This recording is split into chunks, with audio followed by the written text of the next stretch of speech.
उपमुख्यमंत्री अजित पवार उद्या पूरग्रस्त जिल्ह्यांच्या दौऱ्यावर सोलापूर, धाराशिव आणि बीडच्या दौऱ्यावर अतिवृष्टीनं बाधित झालेल्या गावांना भेट देत पाहणी करणार। नीती आयोगाचे सदस्य सिंधुदुर्ग जिल्ह्याला भेट देणार। ऑक्टोबरच्या पहिल्या आठवड्यामध्ये दौऱ्याचं नियोजन पालकमंत्री नितेश राणे यांनी दिली माहिती।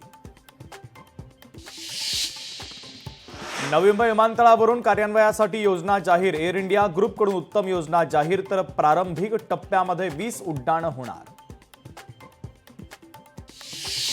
माढा तालुक्यातील वाकाव गावात 2500 लोक अडकले। वाकाव गावाला चारही बाजूने पुराच्या पाण्याचा वेढा। काल रात्रीपासून नागरिकांना रेस्क्यूची प्रतीक्षा। लातूरच्या जळकोट तालुक्यामध्ये अतिवृष्टीनं शेतकऱ्याची आत्महत्या। कोरडवाहू शेतातील पीक पाण्याखाली गेल्यानं शेतकऱ्यानं आत्महत्येचं टोकाचं पाऊल उचललं।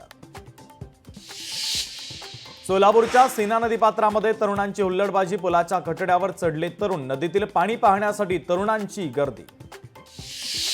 सोलापूर जिल्ह्यामध्ये झालेल्या अतिवृष्टीनं सुमारे 2 लाख हेक्टर शेतीचं नुकसान। जिल्ह्यातील 11 तालुक्यातील तब्बल 729 गावांना अतिवृष्टी आणि पुराचा फटका।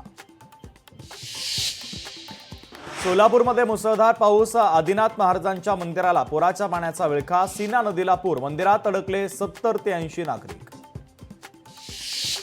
धाराशिव जिल्ह्यातील पाथरूड गावाला पुराचा वेढा। पाथरूड गावातील लोकवस्तीमध्ये पाणीच पाणी। घरातील संसार उपयोगी साहित्याचंही मोठं नुकसान।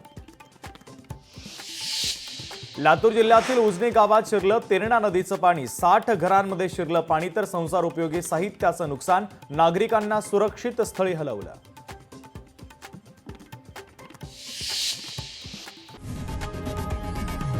लोकशाही मराठी ऐका, पहा, जागरूक रहा।